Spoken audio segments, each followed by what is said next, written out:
frontière ce samedi à des femmes et des enfants qui faisaient partie de la caravane de milliers de migrants.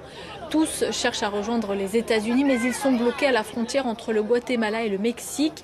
Ils avaient tenté de passer en force hier en fonçant une première clôture métallique, mais ils ont ensuite été arrêtés au niveau du poste frontière. Nafissa Charaï. Drapeau de leur pays d'origine à la main, ces Honduriens viennent d'arriver sur le territoire mexicain. Ultime étape avant de tenter de rejoindre leur destination finale, les États-Unis. Ceux-là ont réussi à traverser sur un radeau la frontière entre le Mexique et le Guatemala. Les autres sont toujours bloqués sur ce pont. Ils ont promis de leur donner des visas, mais ils sont sur le pont depuis vendredi et ils ne sont pas allés plus loin.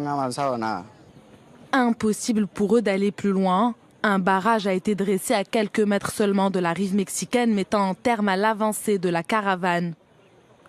Derrière cette grille encerclée par les forces anti-émeutes, des milliers de migrants campent toujours.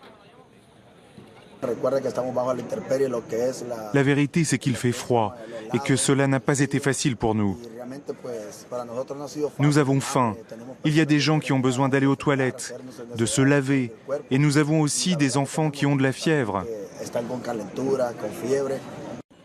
Face à la situation, un peu moins d'une centaine ont décidé de retourner au Honduras dans des bus fournis par le gouvernement guatémaltèque.